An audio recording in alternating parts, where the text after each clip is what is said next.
you go by? My name is William Charles Pack II. But musically, I tend to go by William Turner, aka Mr. Turner. Also, Young Skywalker with the Ninja Kick, Jedi Jones, there's a couple other ones. My favorite one might be your mama favorite house guest. That's the favorite nickname I got, because everybody mama love me. So my name is Corey Pack. My artist name is Canvas. Jeez, what first got me into rap? Lil Wayne's first album, The Block Is Hot.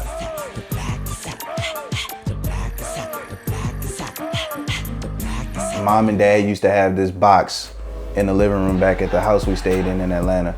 And there was like all kind of music in it, and that was like the box. We weren't really allowed to go take and look in the we weren't allowed to really go into there in that box and everything like that. And one year for my birthday, I got a CD player, and I was digging through that box, and Mom and Dad were off doing whatever, and they wasn't in the living room.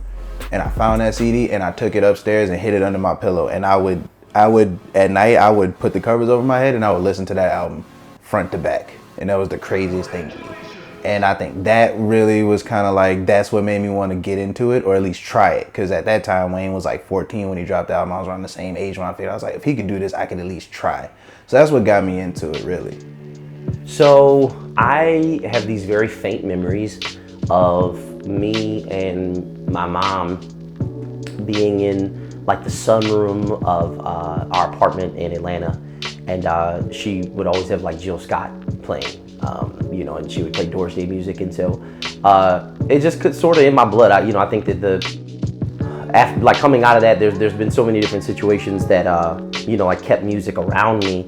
When I got a little older and in elementary school and going into middle school, like I really wanted to be in band. Mom was in band, and I liked music, and I was really interested in music. So like I picked up the clarinet, and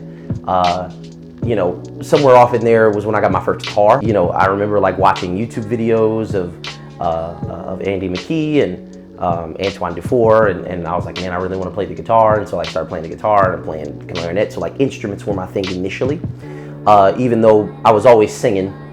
But I think like sort of the defining two moments were like A Tribe Called Quest Midnight Marauders CD was like how I fell in love with hip hop, and that's where like rap came into play. And then, like I said, like singing has always sort of been around. And so the moment I got a guitar in my hands, it just kind of was sort of history from there. This distance don't mean nothing with you. You're everywhere. If it ain't broke, don't fix it. Yes, I do.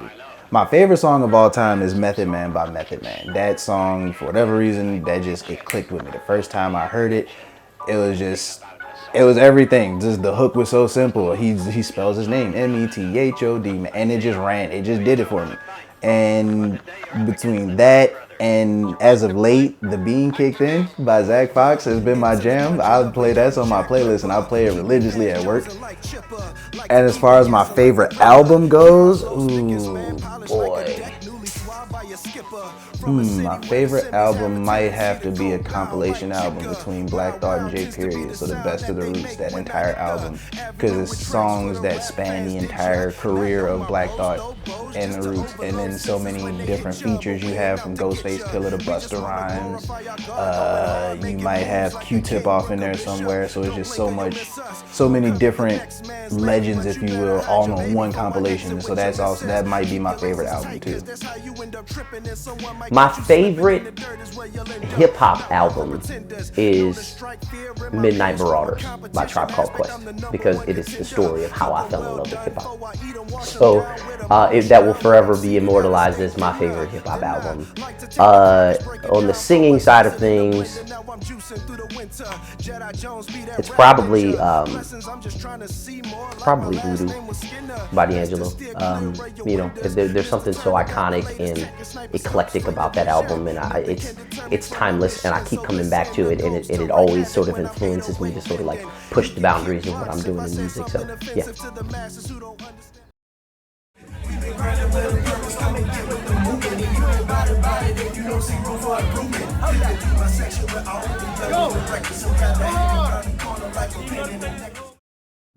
I'm blessed enough to be able to draw my inspiration from just life. So just whatever I may be doing at the moment. Or as you know, I'm the biggest goofball on earth. So that just is nonstop. So there's these constant one-liners, these short bars that make me chuckle. And also depending upon how I'm feeling. So like if it's a really bad mental health day and I'm struggling depression wise, then you might get something that might have something along the lines of that. It might be a darker bar or something, or it might be something that's like, I'm trying to pull myself out of a rut, and at the same time, I'm also trying to pull whoever else is listening out of it too. You dig what I'm saying? So it really kind of depends on what's going on around me. If it's a great day and I'm around friends or family and everybody's happy and laughy, then you'll get like an upbeat song or what have you. So it really does depend upon how I'm feeling at the time I start writing. So my emotions dictate what you get, which is dope because it kind of keeps me authentic. My faith fuels a lot of what I do, a lot of what I write. You know, I've been in this space since I got into college, maybe around high school, getting into college, where I've found it very therapeutic to sort of like write out my relationship with God. And so because of that, a lot of my inner struggles or inner turmoil, and then like also like my better moments, as I've cycled through those things with God, that's inspired me to write. And then also just there's such a need in hip hop, specifically in rap, you know, as an MC, but also, you know, in singing, sort of a duty of musicians to be the sort of news reporters, you know, of the world, the sort of musical journalists, to talk about what's going on from our perspective. And I think that it gives the common person just a you know, a glance inside what's going on in life, not just from the big wigs and the suits, but the people that they really relate to. You know, so I definitely think that you know, God and the world itself sort of inspires me to write and make, you know, create. Took a step up out that casket, trying to show the world that I done rose up out that valley. Now I'm trying to be the greatest. Can't you tell I want it back? They trying to label me a savage. You know what, maybe they right. Got my whole city with me and we ballin', and I can do this every night. Oh man, that's therapy in every form, every form of music, from writing it to recording it to performing it, memorizing for performances. Every single thing about music is therapy for me. It's like music is like the one time, or when I'm making music, that's like the time where everything in the world just stops. Nothing else matters, nothing is going on, just whatever. If I'm in the music, then that's there. And it helps me to give you this unfiltered view of what I'm feeling at the time. You know what I'm saying? So yeah, it's definitely therapeutic. It helps to clear your mind, because I might have a million and one things going on in my head at one time, and if I can get it down on paper, it's a definite relief. And also being able to go back over and read over or look over or listen back to things and kind of gauge where I'm at. So it's like, this is where I was when I recorded this, and here's how much farther I've come. So it also helps to mark progress. It's not that music is my relationship with God, but in a lot of ways it is the foundation of how I experience Him. You know, the music is the space where God met me.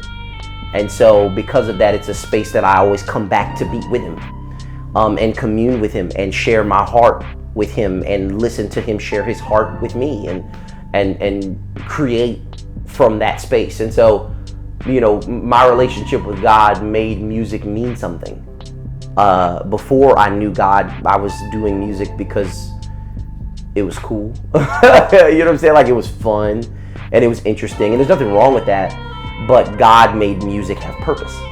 You know, it made it mean something for more than just me. You know, when God came into the picture, I stopped just creating for myself. You know, I started creating with the intentions of wanting to touch and affect other people. And so I think it's just so interesting that, like, anytime God enters the picture of something, you turn from inward to outward. and it makes you realize that whatever God is involved in or what he's given you is not just about you, it's about other people. And so because of that, like now the music is about inspiring people in whatever area of their life that they're in or whatever they're going through, instead of it just being about like just me and my own personal experiences. So you know, I don't know, God just changed everything. You know, there's a level of ease for me almost in a weird way. You know what I'm saying? That comes out of music now that God's involved. I think that I was in a position where I was trying so hard before I made it about God. But you know, when it did become about him, it just became easier to do.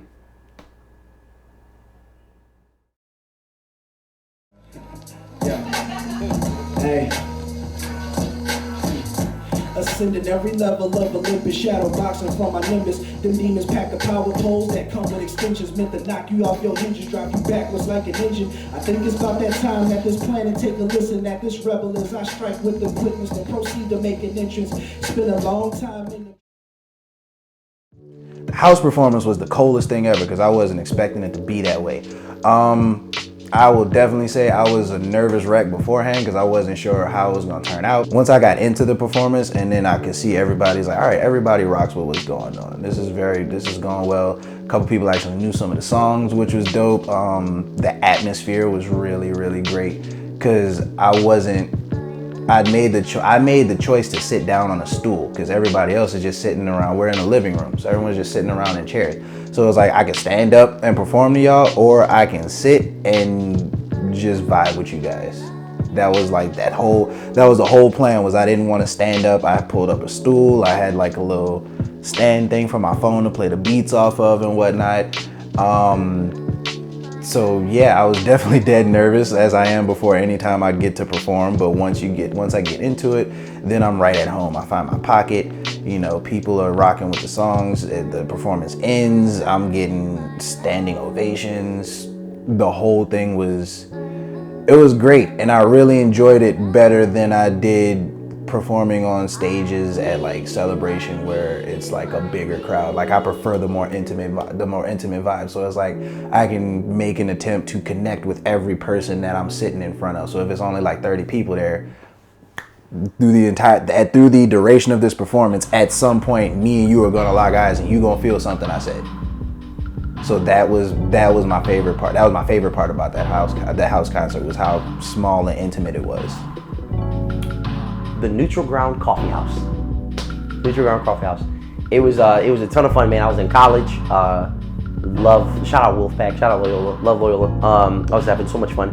But that was during a time, it's so interesting. I'll tell you a story behind all of that. Like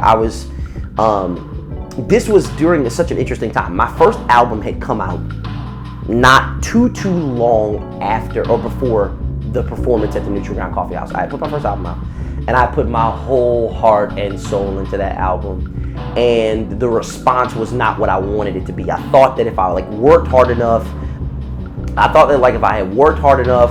that people would see the experience of that first album and they would respond to it. And it wasn't that people didn't, but I was still very immature as a musician when I put that first album out. So a lot of the recordings were imperfect. It wasn't, it was a challenging song sometimes sonically. It didn't come off as smooth as it should have. I wasn't quite well versed at that point in studio etiquette. So I was a great live singer, but I wasn't really that gifted or had not spent enough time working on what I sounded like in the booth with a mic on, and you're really exposed. And I remember calling together my homies, my guys, my boy Trent on the drums, Devon on the keys. I was like, man, I need a group to assemble to be able to kind of help me bring this to life. And so, the Neutral Ground Coffee House show comes around. And we had been rehearsing and practicing, and these guys are such talented musicians. And Trent just gets me, and he had been with me for a while, and he knew exactly where to come in. And I started teaching Devon about it, and he just did everything I needed to be done on the song. And so when we came into the Neutral Ground Coffee House, the experience was just sort of magical. It's just the three of us were in the pocket, and the songs were dope, and people were feeling it, and everybody's in there head bobbing and they're going crazy, and it was just it felt so good to have a body of work that I was so proud of, and people were so into it, you know what I mean? And so I don't know. I'll just never forget that experience, man. It was one of the best shows I've ever had for sure.